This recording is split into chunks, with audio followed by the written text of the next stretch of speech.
Odd and odd. Does it sound different? If you're British, it does, but I can't do that. So this is the way I'm going to make it sound different today. What is awe? Bishop Sally Dix said this about awe. Awe is the response to God's tangible presence in our lives. Awe is when we see God in the world around us. You know awe. It's what takes your breath away because it's a holy moment. Awe is the sight of a precious child. Awe is a person who has lived long and well. Awe is a beautiful sunset. Awe is the power of the waves on the seashore.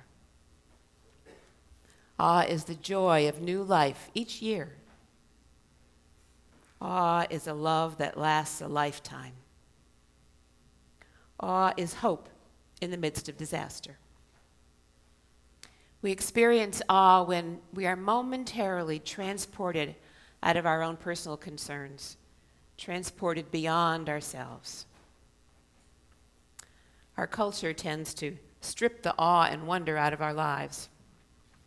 We live in a time of so much technology, a time when everything moves so fast. All of that has taken the sense of awe right away from us. We might say, that's awesome, but that's awesome can apply to fast food as much as it can to the Northern Lights. Rabbi Abraham Joshua Heschel, once wrote, awe precedes faith.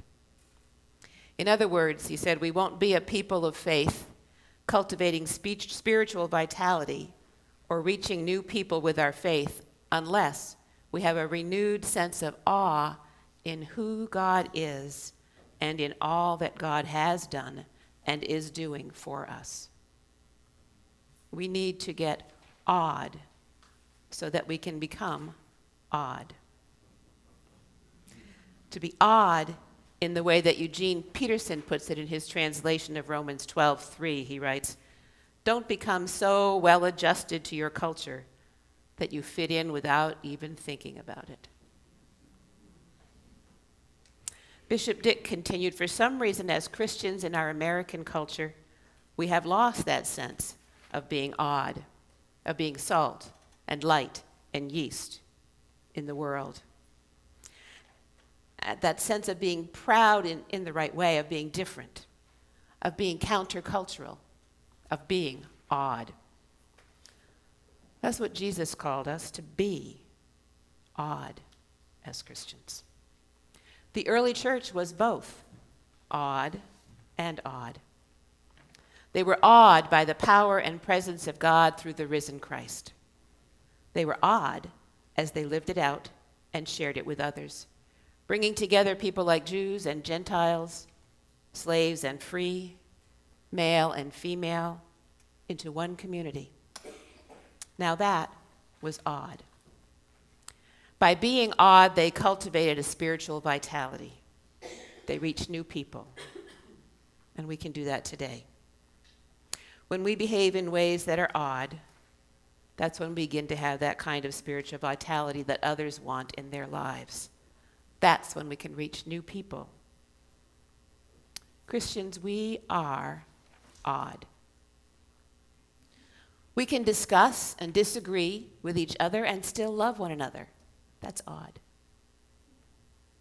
We can care about God's earth, both in our works as well as in our prayer. We work for justice for those who are the most vulnerable among us. We believe that we can make a difference by feeding the hungry of the world. We worship in the midst of life's disasters, bringing hope to ourselves and the world, even though we live in the midst of conflict and chaos. We know that God's peace is where our focus needs to be, and that's odd. Do you wish that this world could be better? Do you wish it could be perfect? I believe that we all long for a perfect world. or at least for a world that's a bit better than the one that we live in. The good news of our faith, brothers and sisters, is that there is a better world coming. A perfect world. A world located right here. A world that's made up of things that we can see and touch. Isaiah the prophet announced the coming of that world as part of his messianic vision. We read from it in our call to worship this morning. With that call to worship that we read, we marked the beginning of the season of Advent. It's a time of preparation, time for the coming again of the Messiah, a time of great expectation and great anticipation. But what is it that we anticipate? What are we getting ready for? What do we expect to happen? Or do we expect anything to happen? When the prophet Isaiah thought about the advent of God, he envisioned a world unified in worship of God, committed to peace. Isaiah dreamt of a time when the nations and the people of the world would join together in recognizing God as sovereign. And we would all declare, "Come, let us go up to the mountain of the Lord, to the house of the God of Jacob, that God may teach us God's ways and we may walk in God's paths." In the world of Isaiah's vision, war was a thing of the past. The nations of the earth lived together in peace. What Isaiah describes is a perfect world, a world of peace, a world of justice, a world of harmony. And my friends, it is the testimony of both the Old and the New Testaments that one day that perfect world will come to pass. In our gospel reading today from Matthew, the disciples are talking to Jesus about the second coming. That's the perfect world they are waiting for. They want to know when that's going to happen so that they can be ready for it.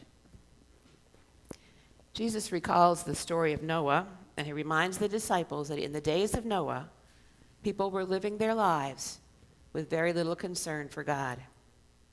They were eating and drinking and marrying and celebrating, and suddenly the rains came. Only Noah and his family were wise enough to be prepared, to listen to God's warning, to seek salvation. Jesus tells his disciples that when he comes again, it's going to be like that. Life will be going on as usual. People will be doing what they normally do, buying and selling, working and playing, just doing ordinary things. And suddenly, without warning, the Lord will return. And some will be ready, and some will not. Some will remember Jesus' warning to be always ready for the coming of the kingdom, even in the midst of all those things that we are doing day by day. And some will not remember because other things will have become more important to them. You see what Jesus is saying? The disciples asked about the timing of the second coming. Jesus said, that's the wrong question. The question should be, what are they supposed to do in the meanwhile? What are they supposed to do while they're awaiting that coming? That's the way it is with us also. The important thing for us in this season of Advent, as always, is not when Jesus is coming, but what is the quality of our waiting? Are we truly believing in that perfect world coming? And are we living as if it were here? I believe that God's desire is to radically rewrite the craziness of this world that we live in. God's desire is that natural enemies will find harmony, and that war and injustice will cease, and that innocence will lead the way. I heard a story this week about a young girl who was busily writing her homework. And her father asked her, "What is it that you're doing? What's your assignment?" And she said, "I'm supposed to write about how to create peace. Her father said, "That's a pretty big assignment for a 9-year-old child." And she said, "Oh, no worry, there are 3 of us in the class doing it."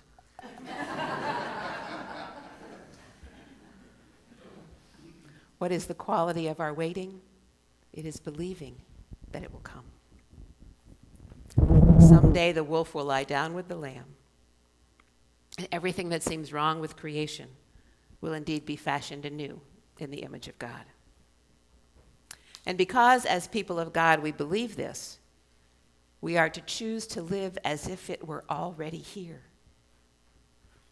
In our relationships with other people, in our relationship with the world we live in, we are to live as people of peace.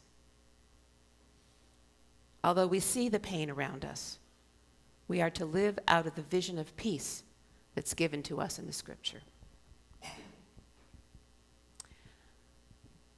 James L. Killen Jr. wrote, "We will soon be singing Christmas songs full of joy and goodwill and love and peace, and that's important to us.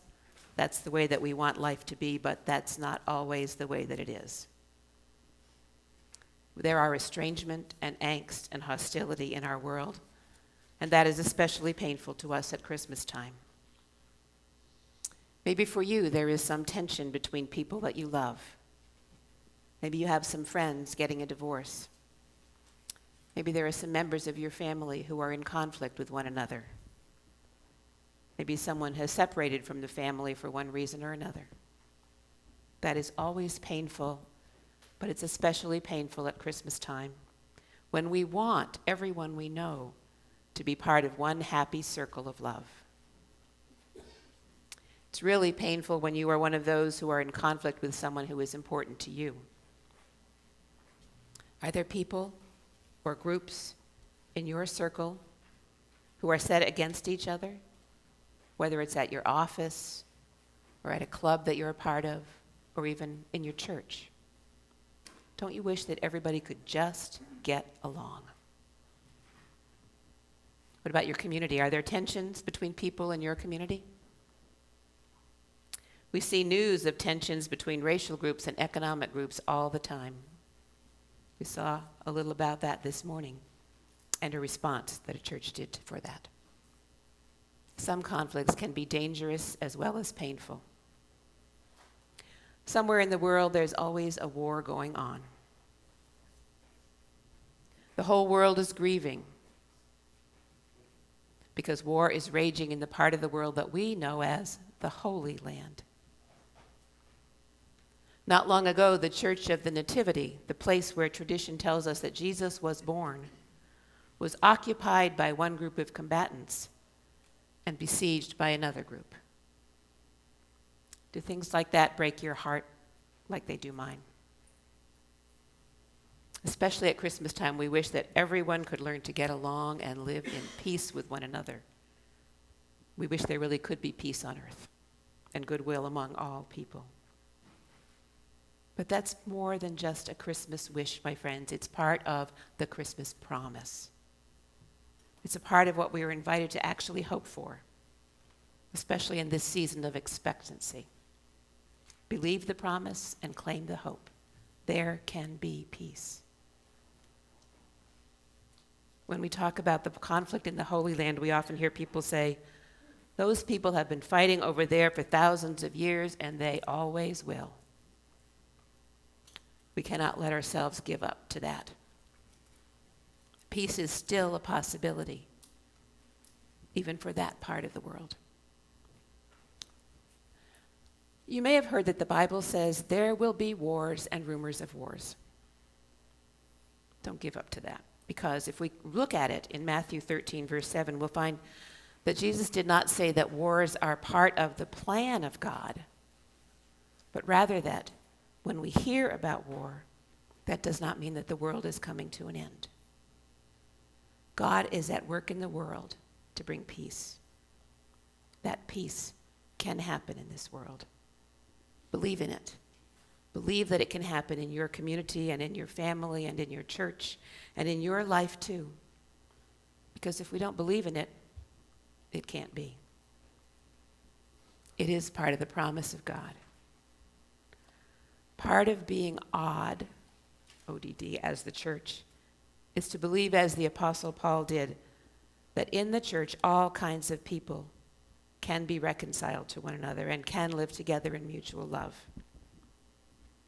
Paul believed that the church should live in the world in a way that would be both an example and an agent of that possibility that God offers to the church, to the world.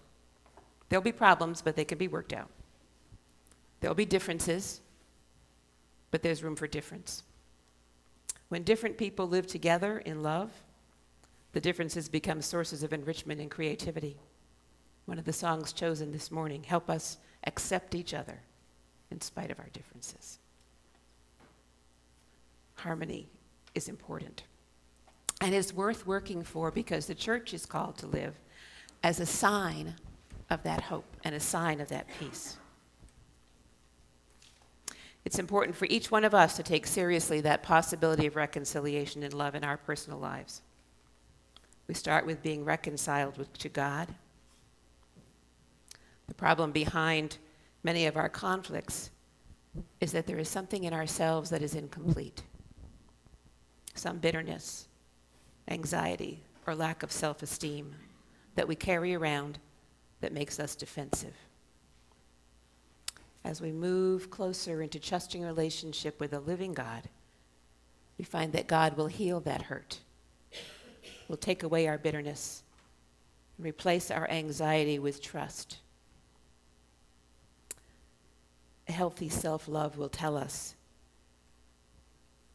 that we should not allow ourselves to be abused or exploited, but that the possibility of a better relationship is really worth the vulnerability that comes when we reach out to others. The others to whom you reach out may or may not be ready for peace.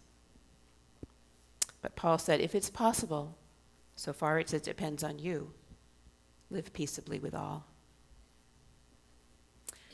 And so once we find that peace within ourselves, then the next step is to become a peacemaker. You may have heard that Jesus said, blessed are the peacemakers, for they will be called the children of God. Reach out to work for reconciliation every chance that you get. How can you be a peacemaker? You can start by being reconciled to those that you have conflicts with, those that maybe said something hurtful to you and you've had a hard time forgiving, friends or relatives that you've grown away from, the people that you had some conflict with that you've allowed to begin to think in your own head or your heart as your enemy. And that's where peacemaking can be really difficult. You have to overcome those bad feelings, not just in yourself, but work to overcome them in the other. Reaching out to that person to be reconciled leaves you open for the possibility of being hurt again. And so we choose sometimes to leave those relationships broken. But if we can reach out, and if we can make peace, we can receive incredible reward. So here's a suggestion. Just this year, send a Christmas card to people on that list, to your enemies, those you have created as your enemies in your heart and in your life. Send them a Christmas card with some message of genuine, warm wishes. It may be that nothing will come of it, but maybe, just maybe, it will be the beginning of a reconciliation that can make your life and theirs both better. What would happen if, as you go about in the community, every time you hear somebody bad-mouthing someone with whom they're in conflict, you spoke up? Scary. That's scary. What would happen if every time you heard someone berating members of another group, depersonalizing another race, you came to their defense? That's scary. You might take some flack for doing it, but you might do some good too. Perhaps not to the person you're speaking with, perhaps to them, but perhaps also to others, to give them courage, and to those who are being spoken about, to to give them reassurance that they are not alone. Peace is a real possibility. God is busy working to accomplish it. And so here we are at Advent, and now is the time to look at the quality of our waiting. Are we waiting passively, or are we walking in the light of God, actively awaiting his coming? The greens have been hung. The candles have been lit. The poinsettias are above us and will be coming over the season. The first Advent candle has been lit. It begins to look a lot like Christmas, as the saying goes.